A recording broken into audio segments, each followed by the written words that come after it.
Well, hello there and welcome to The Parenting Show. I'm Jennifer Anderson. Joining me, as always, parenting expert and my co-host, Alyson Schafer. Good to be back. Nice to be back on the couch with you. Yes, indeed. This is a good one today.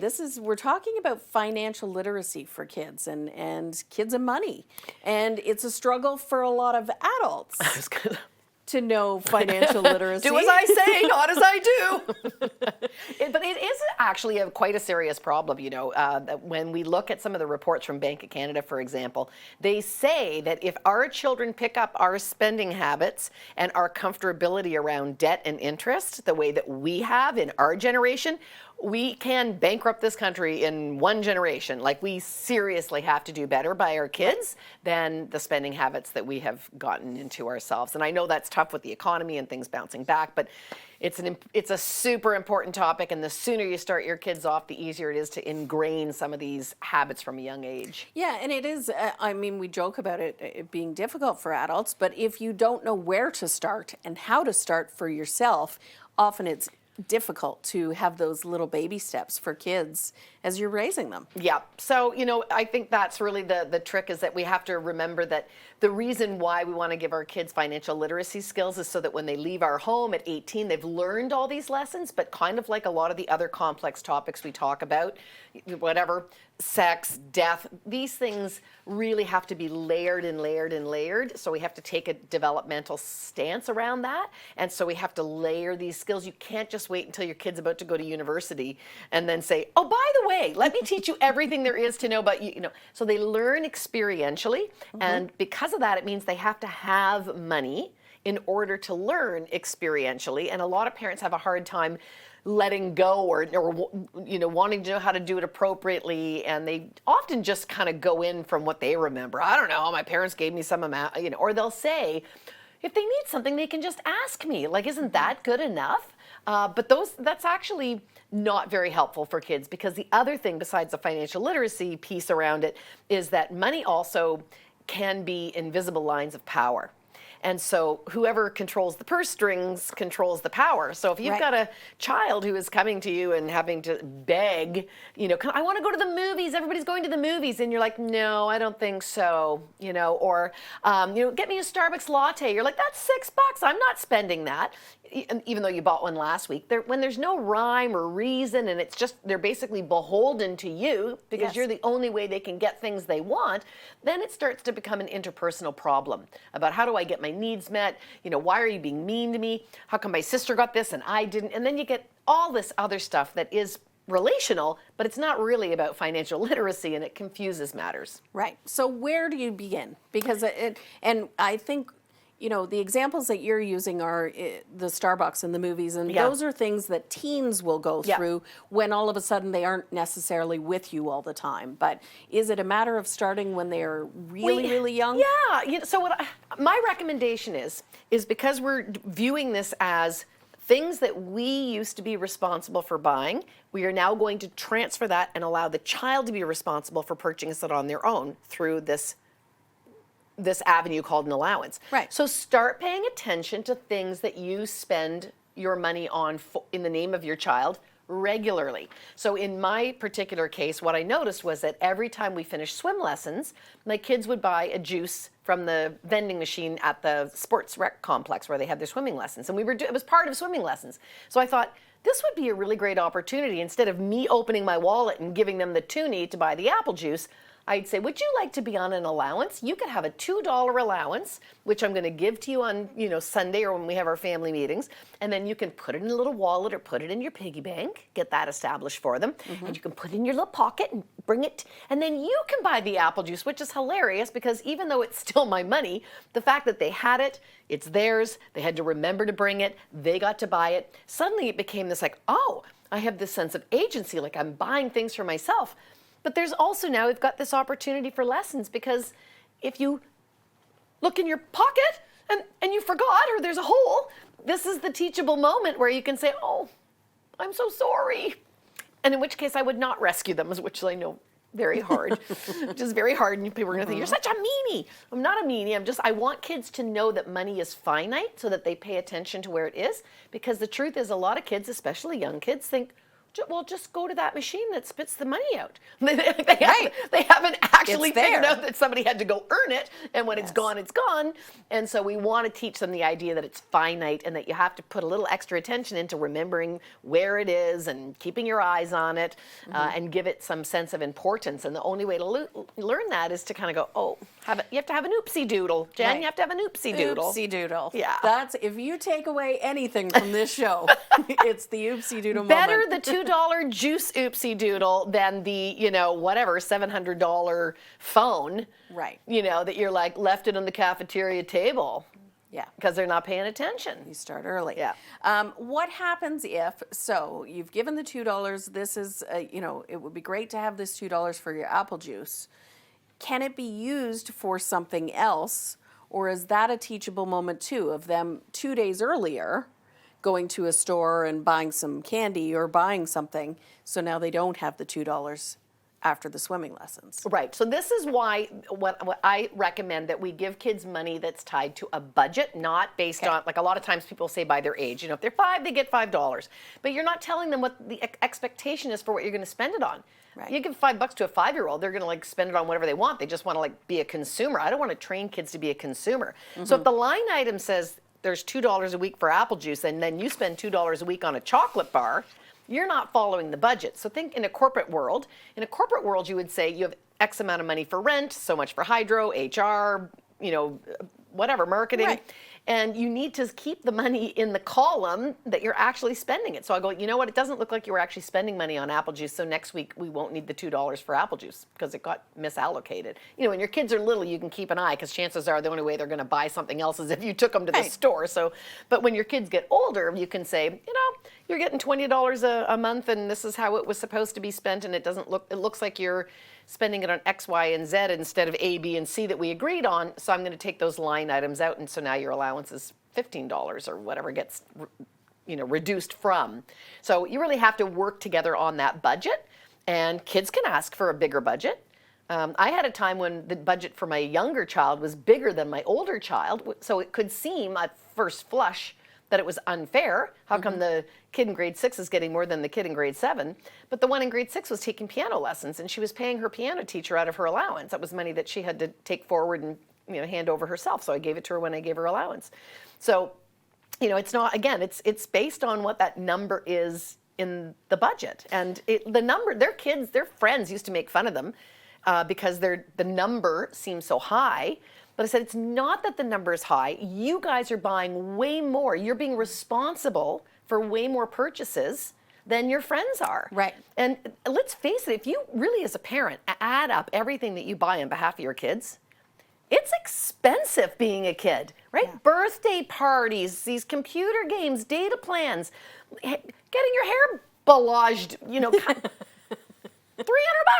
there, right? Yeah. So if you're paying for it, you're not realizing that I'm taking that same $300 and I'm amortizing it across 12 months and teaching them to save and restrain and whatever. Right. Budget for that. So of course it looked like the numbers were very big, but they were really responsible. As they got older, more and more responsibility in an age-appropriate way as I saw that they were managing it. And so the number looked big. Now I'm going back in the parenting show vault. It's probably a 10-year-old's memory, but seems to me your girls had a budget for a line item for jeans. And there was, or clothes, but I remember the jeans and I remember the conversation with you because your idea of what to spend on jeans was maybe a little different than theirs. Right. So now there started to be a little bit of, it wasn't negotiation, it was just, this is what I'm willing to give you. Yeah. So, it comes down to the idea of, See? I don't even know what I'm supposed to do in an hour. But you can I pull know it out what of you the did vault. 10 years ago. And my kids probably still remember too. No, they actually thought that it really worked well. And the idea was I was trying to teach my kids, and I want parents to understand this. It should never break the bank to put your kids on an allowance. A lot of parents will say, I don't have money to put my kids on an allowance. No, you do because you're already buying these things. So it doesn't matter what your socioeconomic status is. So that's what I was saying to my kids. I am responsible for paying for what you need. Okay. That's my job. I need to make sure that you are fed and clothed and all those essentials I will make sure that I pay for. And at my being responsible about my budgeting. The things that you want above and beyond, Like, so I'm going to, in my socioeconomic status, I sort of broke it down into 3 price points, and, are you going to go buy your jeans at Value Village? Are you going to get them at the Bay? Or are you going to go get them at Aritzia? And so I'm like, we're kind of middle of the road. That's what I can afford. So I can buy jeans in this range, and you probably need 3 or 4 pairs for the school year. So that's what I can allocate for jeans. Now, if you want, this is versus needs, if you want to pitch in your own babysitting money and top that up and go spend money on some design or whatever, like, that's totally fine. I'm not going to harsh your buzz or say that's crazy. Who spends $200 on jeans? Like, you go do you. I'm just saying I'm not willing to pay for it. And so this really circumvented a lot of fighting, because it was just very clear. I mean, my kids could look around and see the common sense of it all made, and they, again, by the time they were at that point in purchasing things, they could have a secondary job at, working at Booster Juice and babysitting and some of these nice part-time jobs that kids get. Right. Okay, couple of questions for you from our viewers. This one somewhat relates. My 13-year-old son got $250 for his birthday from his grandparents. I want to put it in his university savings account. He wants to use the money to buy a new gaming headset. What do you suggest, Alyson Schafer? And sometimes there's like, a partner at home going like, send in the question and see if I'm right or if you are. Well, I would say that the only person who really knows what that money was meant and intended for was the person who gave the gift. So I think you have to circle back to the grandparent. And if the grandparent had it in their mind that this is money that I'm giving you, but really it's supposed to go in your savings account for education, that needs to be duly noted in the card or communicated in some way or the other. If it's handed off to the child and the grandparent is saying, you know what, I didn't want to spend $250 on something that you wouldn't like, so like let you get the thing that you really want the most. And the kid's like, yeah, I really want a gaming headset. And then the grandparent's like, fantastic, I got you the best gift of the whole birthday. Then that was what was intended. I think that we can talk to kids about how we need to ask for a certain set contribution and expectations around what their contributions to school is. So we need to be clear in our conversations. But I really do believe that possession is 9/10 of the law. Like, parents kind of think that, well, it's my kid and they got the money. It's like, it's actually their money. I mean, and again, you can get clear on what the intention is, but we also have to be fair to our kids that they're getting gifts and they have some say in this too. So they shouldn't say, I brought you into this world, I can decide. Like, unless you have a kid that's like a child actor and look at Britney Spears, that can get you into all kinds of trouble too with your conservatorship. And anyway, get clear communication, but I don't think you can just jump in and grab, or you're going to build up some animosity. I feel like I wrote this next question. Oh, did you? Maybe you sent it in. Is it anonymous? Yes. Is this from your neighbor? Yes. Okay. My 17-year-old has a part-time job, but I just looked at her spending, and she is spending $400 a month of her paycheck on eating lunches with friends. This is crazy to me. I know I'm a spendthrift. She says this is typical spending. What do you say? Now, the disclaimer is I have 2 17-year-olds. And that's $800 a month. You could buy with that. So it's either one of them. I know they enjoy going out for lunch more than they enjoy actually packing it. Yeah. I think as a parent to just, again, educate our kids about, do you realize that this money that is consumed and gone, that it could be used for X and Y and Z and amortize and all these other great things. And you can do those great financial lessons. But we have to realize that for our kids, if they're earning the money, and for them the most important thing is the social life and the keeping up with where the hub of the social activities are, it might be the only reason why they're working that extra job, is so they can have that extra money so that they can go hang out at the pizza place during their break. Things that are of value to one person aren't always of value to the other person. I am sure that there are many people that, how many people are saying, how much did that new golf club set cost you? What was wrong with your old golf clubs? And, why do you need another little black dress? Or don't you have 4,000 pairs of shoes? Or 200 Beanie Babies? Or, I don't know, people buy weird things, Jen. I don't know why people buy what they buy. Well, it is a consumer's world. Right? Well, it is. And I think it's fair to talk about you are living in a constant consumer world where people are putting ads in front of you in all your feeds and everything, and those things work or they wouldn't do it, right? So like, again, I think those are all teachable moments. But the question becomes, when do we step in as if our kids are incapable? And what I don't want, I'd rather have them learning experientially and having the, oh man, I could have actually had a car by now if I didn't go out for lunch every day. I mean, we can show them some other decisions that they could make with their money. But many kids would say, you know what, I would have given anything to be there at lunch. That's why I'm working my part-time job. So I think you educate them, you share your values, but if you cram values down kids' throats, what you end up doing is getting them to rebel against your values, and we tend to push them farther away from doing some of the things that we kind of want to have their ear and maybe have a little influence on. So I think, yes, teach, point out, but when we get into the judgy part, that's kind of tough. And you can say, you know what, when I was growing up, nobody went out for lunch. I didn't have my first manicure until I got married. My kids get manicures all the time. That's just like, that's just part of life now. And lashes, apparently. That's lashes, don't you know? I know. I do know. It's I've never, but I do know. So I think our kids are growing up in a different age and a different time, and we can share that why that's a little harder for us to understand because that wasn't part of our culture, and just so that they're aware, just not getting into fights about it. Right. So we've created a budget for the types of spending. Does that include savings? Does that include charitable? Like, I know the budget becomes the allowance piece, or replaces that allowance. But as they get older and they have money, how then do you teach them to kind of start to differentiate where the spending is? Yeah, so I think, again, when we're looking at it developmentally, my approach is that if you start, they've got a lot of little piggy banks that have like divided into 3 so that when you give them their allowance, they put some in savings, some into charity, and some for themselves or whatever. And I guess you could say that they get so accustomed to that it becomes automated and they don't really question it. But I think it's actually a later skill to understand about charity and savings. So I think what I would recommend is that you sort of wait until there is something in their real world where you can take it as the teachable moment. So for example, with charity, I use the holidays as the time when you get a huge amount of fundraising appeals in the mail. And so I would collect all those and I would say, hey, as a family, we're going to make our yearly, I donate to other things monthly, but we're going to make our Christmas donation. And I want you guys' input. And we would read through all the different causes or whatever. And then so they would actually see making a decision, being charitable, feeling good about it. And I would also ask, when my kids were asking what I want for Christmas, I would usually pick a charity and say, oh, I'd really like you to support this cause. And then they would have to figure out what the cause was about. Sometimes I would, and actually pretty regularly, I would make one of the Christmas gifts something kind of fun and unique that's a little bit more kid-friendly.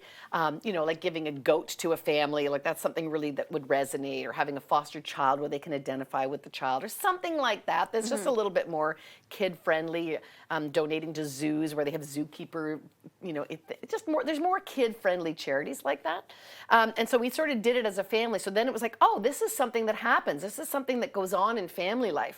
And then when they start saying what kinds of things would you like to support your money with? Then there's already been this sort of foundational family value that was done through the way that we made it transparent to our kids, and then they started. And my kids are very, very charitable, actually.